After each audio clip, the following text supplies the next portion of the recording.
Hello, and welcome back to Katelynn Draws.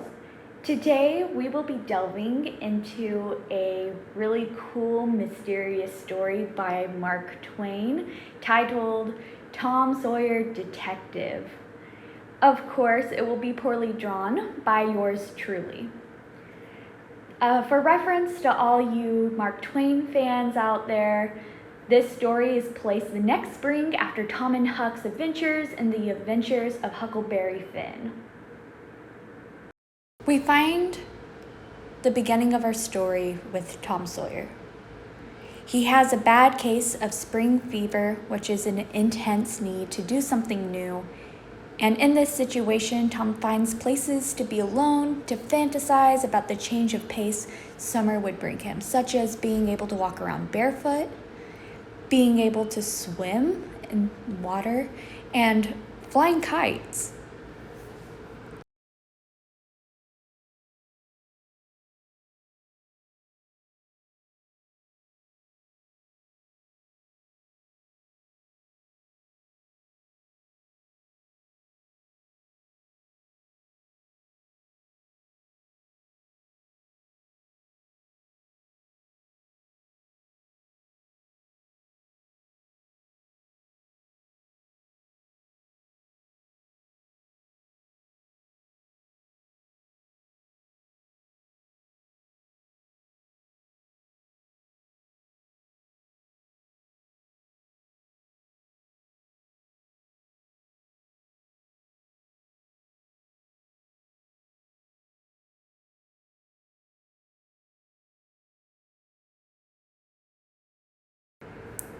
Once the two boys are alone and away from Aunt Polly, Huck starts to freak out.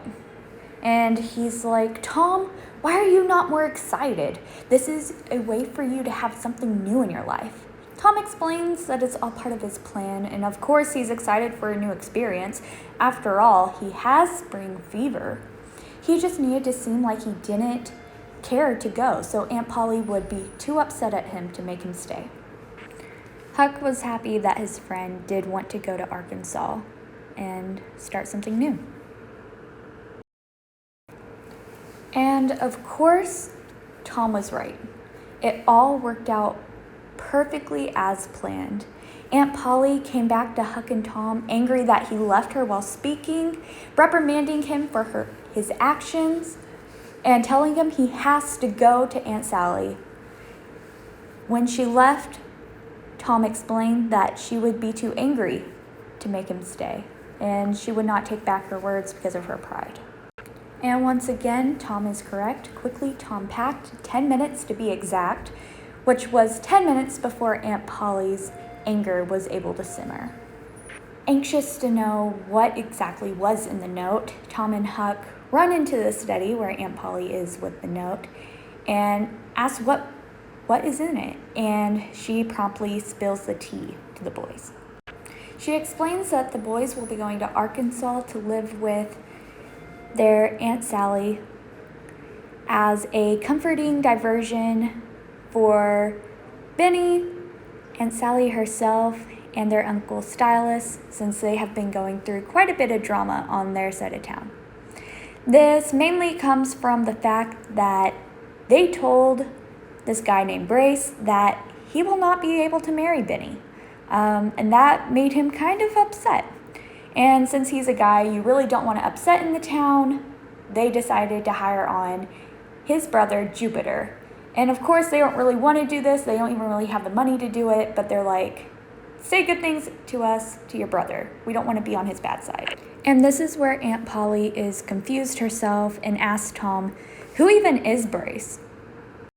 And Tom explains that Brace Dunlap is the richest farmer in town. He is a widower at the age of 36, and the whole town is frightened by him and his power.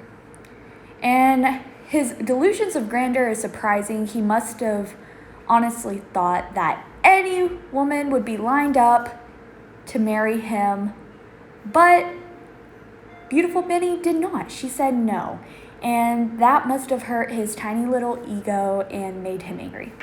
Aunt Sally, wanting to know more about the Dunlaps, asks about Brace's brother, Jupiter. Tom explains that Brace takes care of Jupiter for free, although he doesn't even like him. His name is Jupiter because of the 4 moles above his knee that reminded his schoolteacher of Jupiter, and he describes him to be tall, sly, sneaky, cowardly, but really good-natured at heart. He has long brown hair, no beard, poor, and more importantly, he actually has a twin. His name is Jake, and he looks exactly like Jupiter does. And while they look the same, they also are the same in personality, except for Jake got in trouble when he was really young and started committing crimes, ended up in jail, and now people think that he might be dead. Aunt Polly starts to process information and tells Tom that nice little Uncle Silas is actually having a really rocky relationship with Jupiter, to the fact where he's starting to become shamefully angry. People are starting to take notice that he is different, and it's really shocking.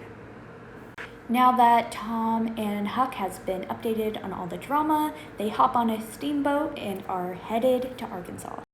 While on the boat, Huck and Tom overhear some staff talking about some guy named Philip who is probably pretending to be sick. They think that he might be sick because, for one, he won't take off his clothes, not even his boots, when he's sleeping, and always keeps his doors locked.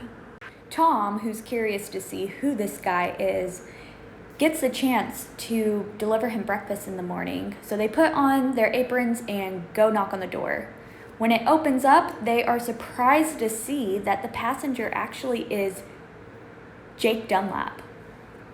Jake invites the boys into his room and asks them for all the updates. What's going on? He hasn't seen people in quite a while.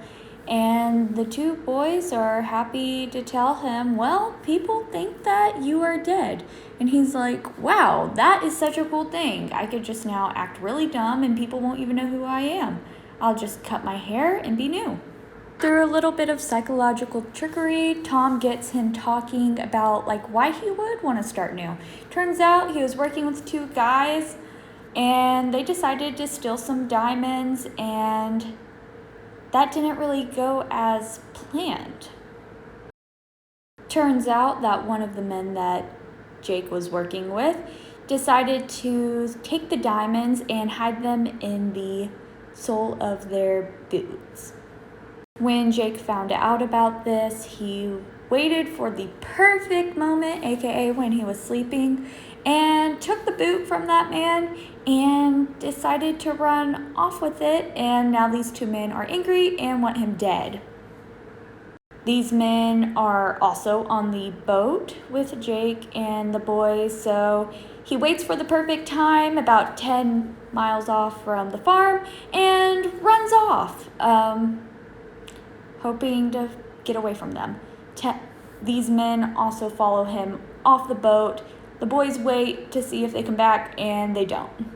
Wanting to know what is up with Brace, his brother, and also his twin, Jupiter, he asks the boys to meet him behind the sycamore trees around sundown and give him an update. At this point, the boys are really worried that those men just killed Jake, and they don't get back until around sunrise. So, afraid, the boys just go ahead and go to the sycamores to go meet up with Jake. Hopefully he's alive. While they are anxiously awaiting Jake, they hear 2 men run across the sycamores. As they leave, 2 other men come through the sycamores chasing 2 other men in the sycamores, and they hide as they leave. Then, as hiding, they see something, and what they see is the ghost of Jake Dunlap. He is wearing a hat, he has a bag, and the boys agree it's to hold his ghost stuff. Then, while still hiding in the sycamores, they see that Bill and Jake Withers coming by and discussing how someone was running through the area with something heavy. And then Lim Beebe and Jim Lane appear talking about how Jupiter Dunlap was running through the area just about an hour ago. Because the boys have just been spooked by the ghost and is afraid to walk home alone, they follow the four men out of the sycamores so that they could safely get home without seeing the ghost. Once they do get home, they decide to step outside for a minute and have a conversation about what they should do next after seeing the ghost of Jake Dunlap. Well, they remember that the ghost did have the boots on, the boots that are containing the really expensive diamonds. And they logicked, if the ghost has the boots on, then the corpse must still have the boots on. Therefore, when the body is found of Jake Dunlap, the boots will be put up for auction, giving them the opportunity to buy it for really cheap and get the diamonds. The diamonds they could then give back to the owners and take the reward money for themselves.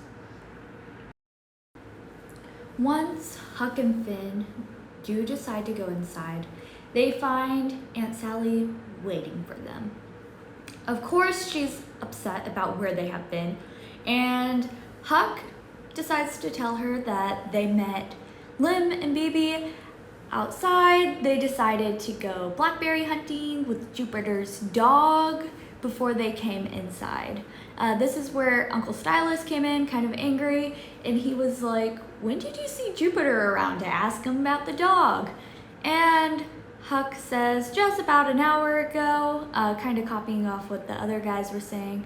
And then Aunt Sally's like, "What do you mean blackberries? Blackberries aren't even in season." He kind of stutters for his words a little bit. Tom jumps in and is like, "Oh no, strawberries, that's what we did." She's like, "Okay, strawberries make sense," and she let them go and everybody was happy. That night after dinner, there was a big knock on the door, and it seems that Brace sent a man to see if anybody had seen his brother Jupiter. And that's when Uncle Silas got really angry. He yelled at him, "Am I his brother's keeper?" And that's when the man left. Silas was really, really upset after that, and it took Benny to comfort him and make him go to bed. That night, the boys had problems sleeping, and they stayed up for quite a bit of time talking about murders and ghosts. So when they looked out their window and they saw Uncle Silas out there with a shovel, they just thought about how sad it was that his mind was going bad. And they waited for him to come back, but they weren't able to stay up that late. That rainy morning, the boys got up and were anxious to go talk to the family and see if they had heard anything about Jake Dunlap's death.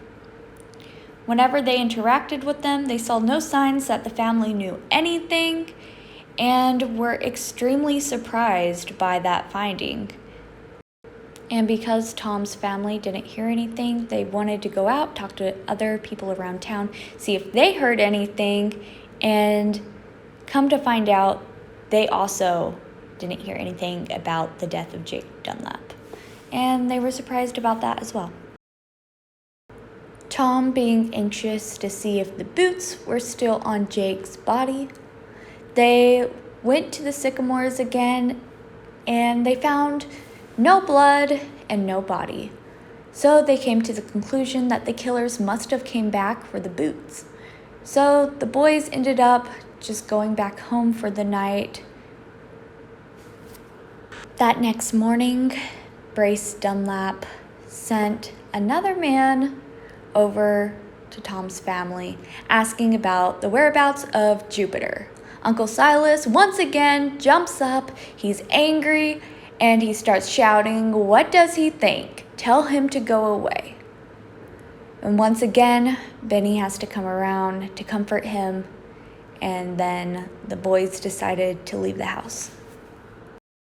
They decided to go out walking, and it was a beautiful day, nothing too out of the ordinary. Then they saw it. They saw the ghost of Jake Dunlap once again. Through further inspection, though, they started to see a few things. For one, you couldn't see the bushes through him. Second, he was chewing on tobacco. And they decided that actually meant that it must have not been a ghost in the first place. That this must have been actually Jake Dunlap. The boys decided to go up to Jake and talk to him about where he has been and what he has been doing. The only response that they actually got from him was goo goo, goo goo. And while the boys were confused about this at first, they realized it was just his dummy persona that he talked about having, and they just let him go on and didn't need to talk to him. As the days passed, the mystery of where Jupiter intensified, and soon enough people started to suspect that he might have been dead. Hoping to find Jupiter, the boys decided to join search parties and look for him. But they always turned out not finding anything. Wanting to find Jupiter and create a reputation for themselves, Tom came up with the idea to get a hound dog and look for him that way. So they went on to go to old Jeff Hooker's and asked to use his hound dog.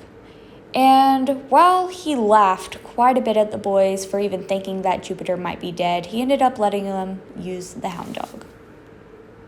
While taking the dog out to where the sycamores are, the dog started to howl, and it turns out that they found a grave that was sunken down by the rain from the other day.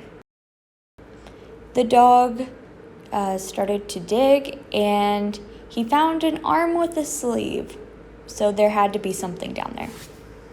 Eager to dig up the body, Tom and Huck recruit some men to help dig up the body. Once that it is dug up, they say that it had to be him. The clothes matched Jupiter's, although the face was smashed in and unrecognizable. The boys flauntingly went home and shared that they were the ones to solely find Jupiter's corpse. Super happy to share that information. Only when it was a surprise that Uncle Silas fell to the floor and started to yell, "Oh my God, you found him now?" Everybody starts to freak out, and Benny and Aunt Sally try to tell him to not talk like that because he did not do it. But Uncle Silas says that he did. He tells a story about how Jupiter wouldn't leave him alone, so he lost his mind and picked up a stick and hit him over the head hard with it. Jupiter fell down, and as Uncle Silas checked up on him, he ran away into the sycamores. Tom starts to exclaim that he couldn't have done it. After all, someone had to hide the body. And then he remembered that night of Uncle Silas sleepwalking with a shovel and decided to keep his mouth shut. There was then a knock at the door, and it was the police. They had come for Uncle Silas for the murder of Jupiter. Uncle Silas was then brought to jail, and Tom told Aunt Sally that he would make sure to figure out who did this and clear up Uncle Silas's name. In the court, the prosecutor started off the trial with saying that there would be 4 witnesses that would be talking today, of which some were hiding in bushes during the time, heard Uncle Silas talk about murdering Jupiter, and as well as seeing him holding the shovel. The first two witnesses were Lynn and Jim, and they testified that they heard Uncle Silas's voice say that he was going to kill Jupiter, that they heard the club go down and hit something hard, and finally, whenever they crawled out of the bushes, they saw Uncle Silas standing over him with the club and dragged him into some bushes and hid Jupiter there. The judge questioned Lim and Jim on why they would not tell the court directly when they saw it happen, and they said that they were afraid, and that after a few days they went ahead and told Brace Dunlap about what happened, and that's when the judge said that they need to be put under arrest for accessory after the fact to murder for not coming and telling them first when it happened.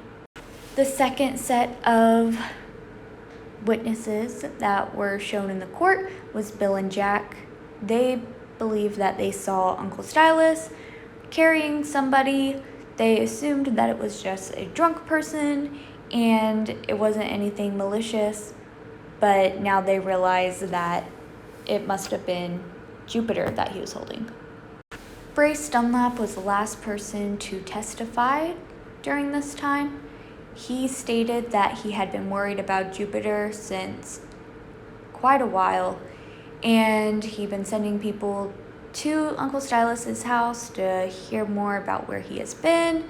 And one night when he was really worried about him, he went out and walked around the sycamores, and he saw Uncle Silas with a shovel, and now realizes that he must have been burying Jupiter when he saw him with the shovel. Uncle Silas responded to all this testimony by saying that it was true and he did, in fact, kill Jupiter. This is where Tom stands up and starts shouting that Uncle Silas actually did not do it and he knows why. After a comment like that, the judge is like, okay, tell us, Tom. We need to know who actually did this murder. And Tom, being Tom, stands there for dramatic effect and makes them wait a minute. So he starts to explain the whole story. Jake Dunlap was in town and being chased by dangerous people because he stole diamonds from them. And yes, it is true that Uncle Silas did hit Jupiter on the head with a stick, but he did not kill him. In fact, Jake Dunlap is the dead one, as he was clubbed to death by the men that were after him. And when Jupiter was running into the sycamores, that's when he was the one to find Jupiter's body. He switched clothes with him and then went to go tell Brace about the death. And Brace, being upset over not being able to marry Benny, he had the idea to frame Uncle Silas and bury Jupiter himself. And then in the end, this all came to making Uncle Silas under arrest. He then straight up calls Jupiter a liar and a diamond thief. This comment gets Jupiter to get out of his dummy persona and start saying that he was sorry and that it was Brace's fault and he was definitely not a diamond thief. Then Tom is like, okay, sure. You should probably check him. And so the judge has a cop go ahead and search Jupiter up and down. The cop didn't find anything, and the judge tells Tom that he was wrong. And that's when Tom's like, oh yeah, I totally forgot. Why don't we check his boot? And of course, that is when they find the diamond. The judge is very impressed and tells Tom that he did a really, really good job with this mystery, and for finding the diamond, he will be given $2,000 as a reward. Everyone involved in Brace's scheme was brought to jail, and Uncle Stylus finally got to go home. He went back to preaching, and his mind came back, and everybody was just really happy. And when the judge ended up giving Tom the $2,000, he gave half of it to Huck. But Huck wasn't very surprised because that's just the type of friend that Tom was.